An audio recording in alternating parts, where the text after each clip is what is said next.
예, 미국 연방대법원이 트럼프 대통령의 상호관세 부과를 위법으로 판단했지만 우리 정부는 3,500억 달러 규모의 대미 투자는 일단 계획대로 추진하기로 했습니다. 한편 약 100일 앞으로 다가온 지방선거 분위기도 짚어볼 텐데요. 배종호 한국정치평론가협회장, 정호김 전 의원 나오셨습니다. 두 분 어서 오십시오. 네, 안녕하세요. 예, 안녕하십니까. 예, 먼저 이 내용부터 다뤄보겠습니다. 앞서 말씀드린 것처럼 지금 미국 연방대법원이 세계 각국에 부여된 이 상호관세가 위법하다라고 판단을 했습니다. 이것이 이제 앞으로 우리 경제는 또 어떤 영향을 줄지가 상당히 이제 주목이 되고 관심이 모아지는데, 일단 말씀드린 것처럼 우리 정부에서는 이 앞서서 어느 정도 이제 약속된 이 3,500억 달러의 대미 투자에 대해서는 일단은 좀 가져가 보겠다, 계획대로 추진해 보겠다 이런 입장인 것 같아요. 그 배경에 대해서 좀 어떻게 이해를 해야 되겠습니까? 네, 일단 미국 대법원에서 트럼프 대통령의 상호관세가 위법하다라는 이제 판단을 했지만은 네. 그럼에도 불구하고 트럼프 대통령이 대체 수단을 많이 갖고 있다. 당장 이제 무역법 제122조를 근거로 해서 글로벌 관세를 15% 다시 매기기로 했지 않습니까? 네. 그리고 또 이번에 미국의 대법원에서 판결을 내린 것은 이 상호 관세에 해당되는 것이고 품목 관세는 해당이 되지 않기 때문에 얼마든지 트럼프 대통령이 마음은 먹은 대로 본인 이제 관세를 부과할 수 있기 때문에 우리 입장에서는 크게 상황이 달라진 것이 없다. 그래서 차분하게 기존에 했던 대로 대응을 하는 것이 가장 국익에 도움이 된다. 이런 판단을 내린 것 같습니다. 그래서 국회에서도 당장 이제 24일 날 공청회를 합니다. 대미 투자 특별법을 통과하기 위한 이제 공청회를 하고, 그리고 예정했던 대로 3월 5일 날 국회에서 본회의를 열어서 처리하겠다라는 이제 그런 입장이고, 청와대도 굉장히 차분한 입장입니다. 또 신중한 입장입니다. 국익을 고려해서 최대한 처리하겠다라는 이제 그런 입장이고, 지금 이제 특히 일본 같은 경우는 이미 구체적으로 투자 이행 프로젝트 1호를 통과했고 또 네. 2호까지 추진하고 있는 그런 상황입니다. 그래서 우리 정부도 이 이행위원회를 구성을 했기 때문에 당초 계획대로 이런 상황에 관계없이 차분히 진행하겠다라는 이제 그런 입장으로 해석이 됩니다. 의원님 생각은 어떠세요? 이게 국익 관점이라고 말씀해 주셨는데 일단은 예정대로 가는 게 맞다고 보십니까? 글쎄요, 애초에 그 트럼프 행정부의 이러한 그 관세 인상 결정에 대해서 미국 사법부에 문제를 제기한 측은 미국의 기업들이었습니다. 왜냐하면은 오히려 관세를 올리는 것이 미국 기업에도 유리하지 않기 때문에, 그리고 인플레가 고도화되고 물가가 올라가고 그러면서 기업에 악영향을 미치기 때문에 사법부에 호소를 했던 것이고, 결국 대법원이 이런 판결을 내려서 가장 당혹한 측은 미국이겠죠. 근데 결과론적으로 보면은 당시 우리로서는 또 별다른 대안이 없었던 것이 유사한 처지에 있었던 일본이나 EU가 너무나 발빠르게 미국의 주장을 받아들이는 바람에 우리로서도 대안이 없었던 것은 사실인데, 지금 현재 요 상황에서 상당히 그 이익을 보고 있는 나라는 미국에 대항한 것으로 보이는 캐나다라든지 멕시코라든지 또 중국의 어떤 그 일부, 예를 든다면은 그 펜타닐과 관련한 관세라든지 그런 상황이 되어버렸는데, 또 우리가 지금 이거 외에 대안이 없는 거는 결국은 여러 가지 그 아이디어를 내 가지고 관세를 계속 올리는 것이 트럼프 행정부의 임기 동안은 불가피할 것이라는 판단을 하지 않겠습니까? 더군다나 대법원에서 이런 판결을 내리더라도 나중에는 안보와 연계해가지고 어찌됐든 간에 관세를 올릴 것이다라는 판단을 정부가 하는 것 같습니다. 그래서 이것이 최대의 최적치라고 저는 보지 않지만 불가피한 현실적인 선택이 아닌가 싶습니다. 관련해서 정치권에서도 이야기가 나오고 있습니다. 야당에서는 예견된 상황에 정부가 대비하지 못했다, 플랜 B가 있었어야 한다라고 비판을 하면서도 언급해 주신 것처럼 이 특별법에 대해서는 딱히 이제 처리를 막진 않을 것으로 보이는데, 언급해 주신 것처럼 24일에 이제 공청회 시작하고요. 다음 달 초에 특별법 통과가 예정돼 있는데 그동안의 변수는 없겠습니까? 저는 아까도 말씀드렸듯이 크게 달라진 것은 없다. 대법원의 판결에도 불구하고 트럼프 대통령은 얼마든지 대체 관세 카드를 갖고 있다. 실제로 즉각적으로 글로벌 관세 15%를 매겼지 않습니까? 네. 그리고 아까 말씀드린 대로 품목 관세는 여기에 해당이 되지 않습니다. 특히 이제 우리 입장에서는 이 수출 주력 산업인 자동차라든지 철강이라든지 반도체라든지 바이오라든지 이런 것들은 품목 관세로 트럼프 대통령이 얼마든지 우리에게 조치를 할 수 있기 때문에 우리가 먼저 나서서 정맞을 이유는 없고 지금처럼 좀 차분하게 신중하게 대응하는 것이 맞다 이렇게 생각이 되고 이 부분에 있어서는 오로지 이제 국익 중심의 실용 외교로 접근해야 되고 이 부분에 있어서는 여야가 따로 없다. 특히 이렇게 어려운 상황일수록 이 관세 협상이 굉장히 불확실하잖아요. 하루아침에 또 어디로 튈지 모르는 이런 상황에서 여야가 좀 초당적으로 국익을 중심으로 협력할 필요가 있다. 이런 상황에서 지금 이제 국민의힘을 보면 너무나 상투적으로 이재명 대통령 때리기만 하고 있는 것이 아닌가. 주장을 들어보면 이것을 당연히 예측했어야 된다라는 주장이 하나 있거든요. 근데 당연히 이거는 경우의 수. 대법원에서 무죄 판결 내릴 수도 있지만 유죄 판결도 내릴 수 있기 때문에 위법하다는 당연히 이거는 이것 아니면 저거냐라는 이제 둘 중에 하나니까 우리가 대응을 하고 있었고요. 지금 그러면 이 상황에서 이재명 대통령이 왜 침묵하고 있느냐라고 얘기를 하고 있거든요. 그러면 이 상황에서 이재명 대통령이 요란하게 떠들려면 과연 트럼프 대통령이 이재명 대통령 또 한국 정부에 대해서 좋은 시각을 가질 수 있겠는가라는 그런 부분. 그리고 또 대통령이 SNS에서 부동산 문제를 가지고 갈라치기 하고 있다. 선동꾼이다. 근데 왜 지금 침묵을 하고 있느냐. 이렇게 이제 국민의힘에서 공격을 하고 있는데 아까도 말씀드렸듯이 이거는 당리당략 차원에서 접근할 문제가 아니고 국익 차원에서 접근해야 된다면 제1야당에서도 좀 차분하게 대응을 해야 되는데 이런 논리야말로 오히려 정치 선동의 논리가 아닌가 좀 우려가 됩니다. 말씀해 주신 것처럼 지금 국민의힘의 비판에 민주당에서는 과거에 국민의힘이 이 대미투자특별법이 재정이 아닌 비준을 요구했던 점을 문제 삼으면서 초당적 협력을 당부를 했습니다. 만약에 이제 비준을 체결했다면 오히려 지금 더 상황이 악화가 됐을 거다라고 입장을 밝혔는데 어떻게 들으셨는지 여쭤보겠습니다. 그러니까 비준을 요구하면서 이 대미투자특별법이 아직 통과되지 않은 상황 아닙니까? 그래서 어떻게 보면은 그런 야당의 주장을 지렛대로 삼아서 미국과 협상할 때 활용하는 그런 운용의 묘를 발휘했어야 되는 것이 맞고요. 그다음에 지금 그 15% 글로벌 관세로 인상을 했지만 실제로 그 미국의 압박에 굴하지 않고 관세를 높이 맞은 나라들이 있어요. 근데 이런 나라들은 지금 15%로 떨어진 거예요.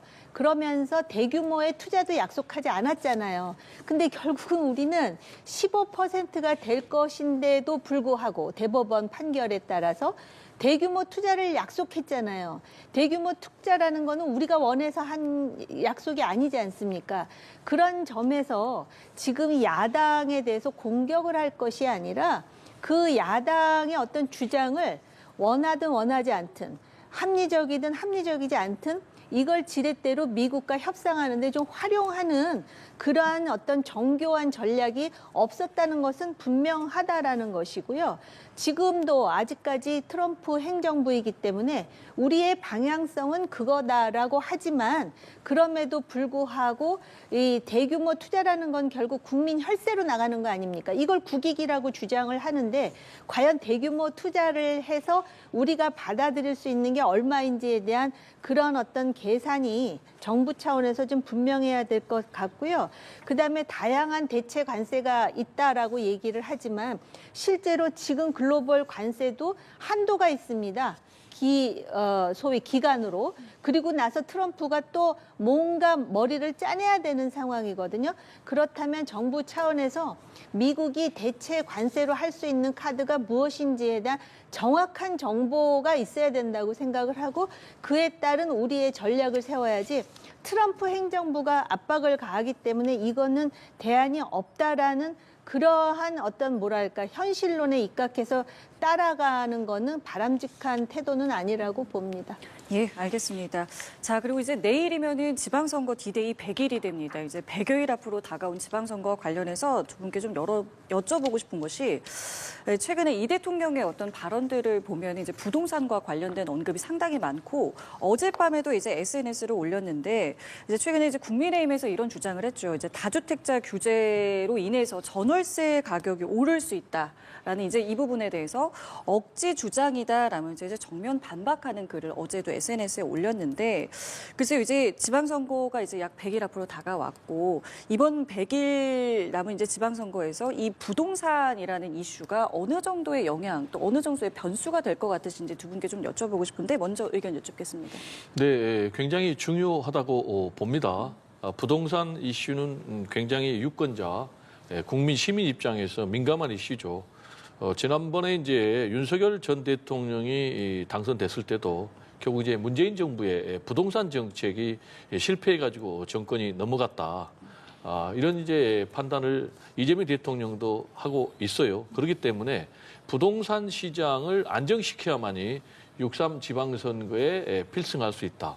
물론 지방선거 승리만의 목적이 아니고 국민들의 삶이 안정되기 위해서 또 그리고 지속적인 국가의 성장과 발전을 위해서는 부동산 시장이 안정이 돼서 이 자본이 생산적인 분야로 이동을 해야 된다라는 것이 이제 이재명 대통령의 확실한 신념 같고요.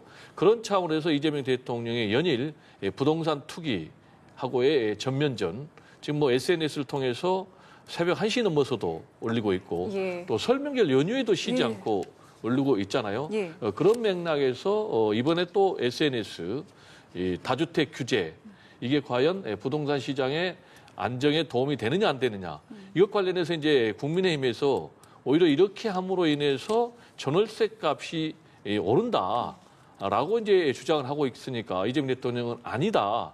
지금 이제 다주택자 중과 유예를 종료시키고 네. 대출에 대해서도 상당히 좀 제약을 가하면 결국 매물이 나올 것이고 매물이 나오게 되면 그것을 이제 무주택자에게 넘어가기 때문에 전체적으로 전월세 값도 안정이 된다라는 것이 이제 이재명 대통령의 생각이고요.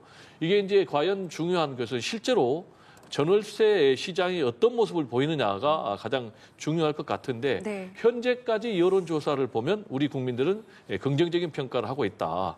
KBS가 실시했던 설명절 연휴를 보면은 다주택에 대해서 이 중과를 유예하는 것이 종료하는 것이 굉장히 잘한다라는 평가가 65%.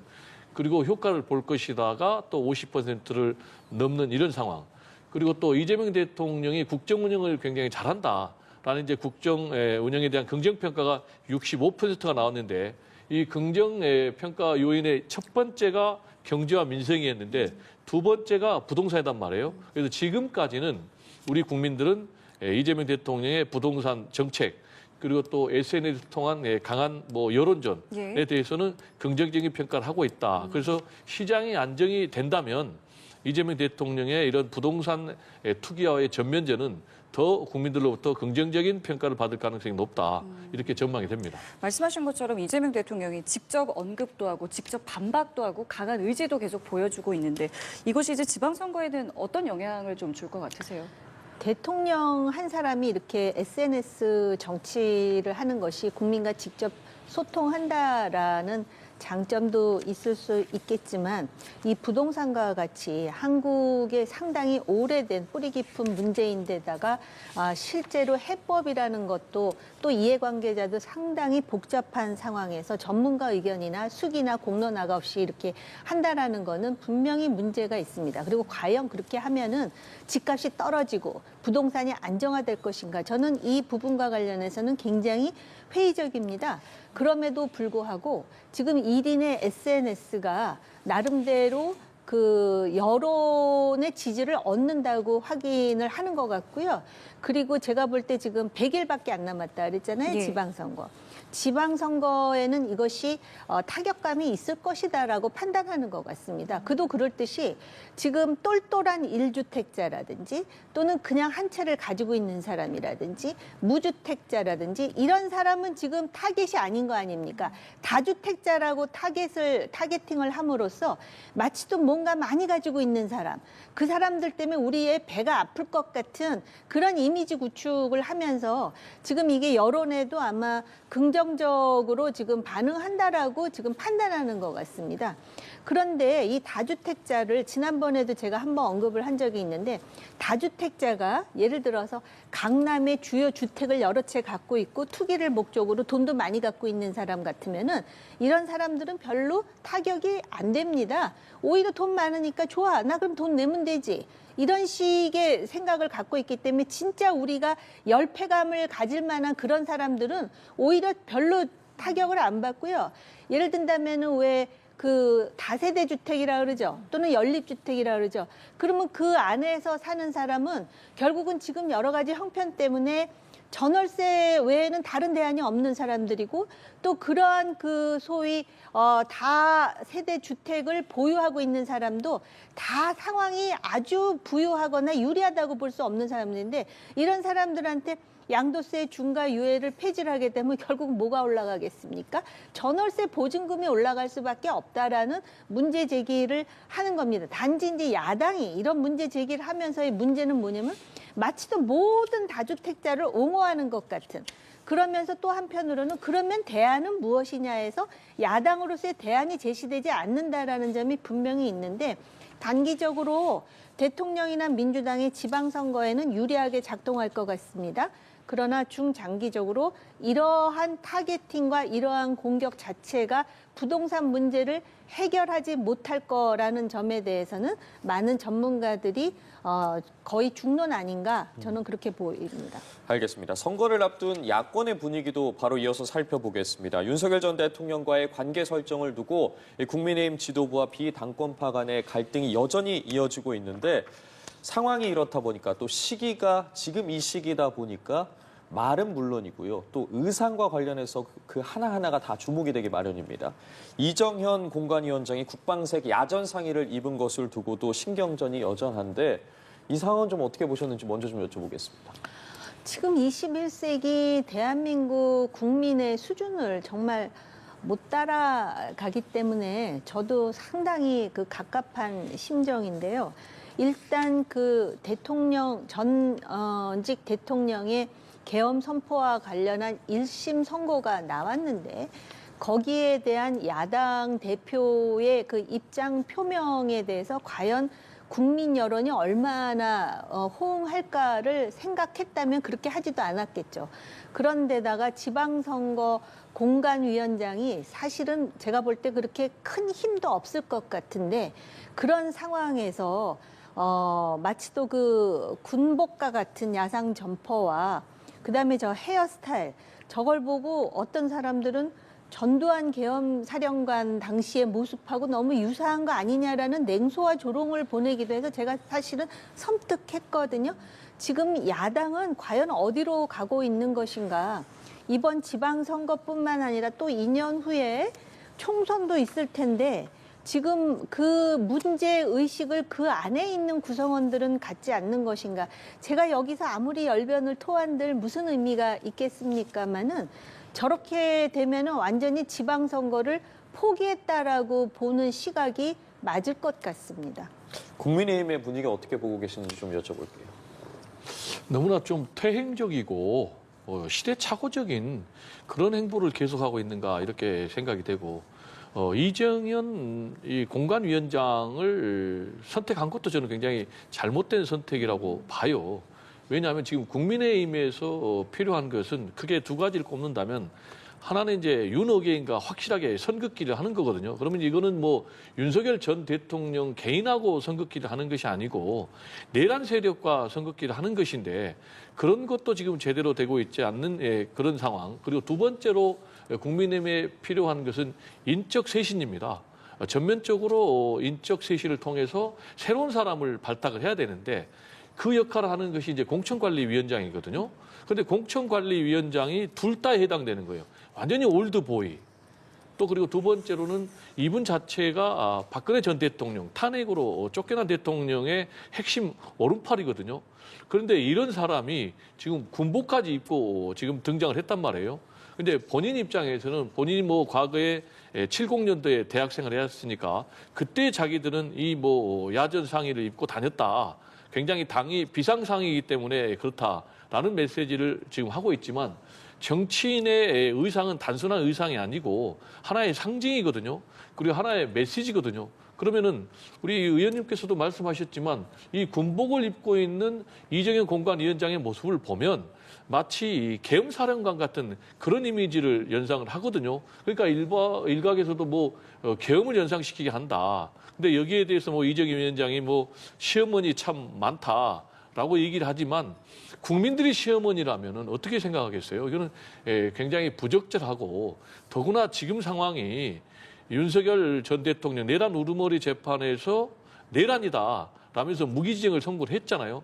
그럼에도 불구하고 윤석열 전 대통령은 구국의 결단이다 라면서 지금 강변하고 있고 또 국민의힘의 당대표라는 이 장동혁 대표는 이 사법부의 1심 판결을 부정하는 무죄 추정의 원칙을 얘기를 하면서 이 지기현 부장판사의 판결에 대해서 문제 제기를 하고 있고 지금 이런 상황을 보면 여기에 또 군복까지 입은 이 공관위원장의 모습이 완전히 국민의힘은 내란을 옹호하는 윤언어계인 정당이다. 그리고 국민의 의지하고는 반대로 가는 그런 정당이라고 생각해서 지금 스스로 당 대표만 그런 것이 아니고 공관위원장까지 국민의힘을 자멸의 구렁텅이로 몰아넣고 있지 않냐라는 참 굉장히 우려가 크게 듭니다. 반대로 민주당 같은 경우는 이제 여러 곳에서의 승리 또는 이제 우세를 기대하고 있는 분위기인데 사실 이제 많은 언론들이 이제 주목하고 있는 곳이 서울시장입니다. 이 지금 이제 정원호 성동구청장의 어떤 지금의 관심이라던가 뭐 확장성이 과연 언제까지 갈 것인지 이것이 이제 끝까지 갈 수 있을 것인지 이런 부분에 대해서 많이 좀 주목을 하고 있는데 글쎄요 어떻게 좀 예상을 하고 계시는지. 일단 이제 서울이라는 지역은요. 예. 민주당의 굉장히 녹록한 지역이 아니에요. 왜냐하면 부동산 집값이 폭등하면서 경제적인 문제 때문에 젊은 그런 층이 대거 경기도로 이탈해서 전체적으로 서울은 지금 보수가 되고 있어요. 그렇기 때문에 국민의힘이 오히려 더 유리한 지형이다라고 볼 수 있는데 그럼에도 불구하고 오세훈 지금 서울시장이 4선을 했거든요. 지금 5선에 도전에 나섰는데 여론조사를 보면 방송 3사 여론조사를 보면 다 지금 정원호 구청장에게 뒤지는 걸로 나오고 있거든요. 그러면 왜 정원호 서울구청장에게 현 오세훈 시장이 밀리는가라는 것과 관련해서 저는 크게 두 가지라고 생각합니다. 하나는 이재명 대통령이 굉장히 잘하다 보니까 현직 프리미엄보다 집권 프리미엄이 더 우세하다라는 거 하나. 그리고 두 번째로는 지금 국민의힘이 방금 얘기한 대로 내란 세력을 절연하지 못하고 완전히 반대로만 가고 있기 때문에 지금 오세훈 서울시장이 열세를 보이고 있는 그런 상황이다. 이렇게 저는 진단하는데 지금 문제는 서울시장 선거에서 가장 큰 변수는 둘 중에 누가 이기느냐가 아니고 오세훈 현 국민의힘 소속의 서울시장이 공천을 받을 수 있느냐 없느냐. 이게 저는 핵심 포인트라고 생각합니다. 결론적으로 제가 전망을 하면 오세훈 시장이 국민의힘의 공천 받기가 그렇게 쉽지는 않다. 그 이유는 오세훈 시장이 장동혁 대표 사퇴하라 욕을 하니까 장동혁 대표는 오세훈 시장에 대해서 역대 서울시장에서 5선한 적이 있었느냐라면서 때리기에 지금 나서고 있거든요. 그러면서 뉴페이스론을 내세우면서 오세훈 서울시장을 교체할 그런 이제 뉘앙스를 많이 품고 있기 때문에 그리고 또 가장 중요한 것은 지금 장동혁 대표 같은 경우는 지방선거에 저도 좋다. 당권을 확실하게 장악을 해서 나는 지방선거 패배도 불구하고 당권을 유지하겠다, 당직을 유지하겠다 그런 입장이기 때문에 저는 오세훈 시장을 공천 과정에서 어떤 방법이든 동원해가지고 장동혁 대표가 교체할 가능성이 굉장히 남아있지 않나 이런 전망을 해봅니다. 그러니까 여러 관전 포인트가 있는 이제 서울시장 선거인데 일단은 당장 오 시장이 공천을 받을 수 있겠느냐부터 이제 말씀을 하셨거든요. 여기서부터 좀 여쭤볼게요. 그 지금 장동혁 지도부의 행태를 보면은 오 시장한테 공천을 주고 싶지 않은 마음인 거는 확실한 것 같은데요. 그러면은 그들이 주장하는 뉴페이스가 나와야 되는데 그들이 생각하는 뉴페이스라는 사람들이 과연 자기의 그 따뜻한 지역구, 서울에서도 국민의힘 유니폼을 입고 나가면 되는 그 지역구를 포기하고 지금 누가 보더라도 서울시장이 만만치 않은 지역처럼 돼버렸는데 출마를 하겠느냐, 그런 현실론이 있을 수밖에 없습니다. 따라서 오세훈 시장으로서는 지금 전략은 지금 국민의힘의 그 지도부와 확실한 선을 그으면서 자기가 특히 지금 대통령의 이 부동산 대책과 관련해 갖고 집값이 오른 거에 대한 서울 시민들의 불만은 굉장히 많고요. 여론조사로 보면은 마치 또 민주당 후보가 이기는 것처럼 돼 있지만 무응답층이 상대적으로 많습니다. 그리고 또 오세훈 시장으로서 시정을 하면서 몇 가지 그 문제점이 드러나기는 했었는데 오히려 장동혁 변수의 그늘이 상당히 크게 드리워짐으로써 오세훈 시장이 뭘 잘못했다기보다 지금 국민의힘이 문제라는 인식이 서울 시민들 사이에 상당히 많습니다. 그렇기 때문에 확실하게 차별성을 가지면서 서울시장으로서요. 그동안의 그 경력을 바탕으로 해서 이 부동산 문제를 어떻게 해결할 것인가에 대한 드라마틱한 대안을 내놓기를 저는 개인적으로 바랍니다. 그게 상당히 역할을 할 수 있으리라 생각을 하고요. 아직까지 다른 지역은 모르겠는데 서울시는 오히려 보수화되는 경향을 갖습니다. 왜냐하면 자기 재산과 관련해 가지고선 정부의 정책이 이걸 흔들어대는 거에 대해서 상당히 참지 못하고 또 중도층이 많기 때문에 제가 볼 때는 국민의힘과 어떤 식으로 선을 그으면서 차별성을 가지느냐, 또 부동산 대책과 관련해서 그래도 그 서울 시민들, 특히 40대와 60대 사이에 서울 시민들이 이게 맞는 대안이야 라고 고개를 끄덕일 만한 대안을 어떻게 제시하느냐. 그래서 저는 아직까지도 이것에 대해서 단정해서 이번 서울시장 선거도 상당히 불리하다라고 할 시점은 아니라고 봅니다. 알겠습니다. 끝으로 두 분과 이 내용을 좀 다뤄보겠습니다. 김인호 산림청장이 음주 교통사고를 냈습니다. 보고를 받은 이재명 대통령 즉시 직권 면직 처리를 했는데 김 청장 같은 경우에 성남시 또 경기도 정책자문에 참여했던 학자 출신입니다. 이 대통령의 측근으로 이제 분류가 되기도 했었는데 이번 사태 어떻게 바라보십니까? 네, 굉장히 부적절하죠.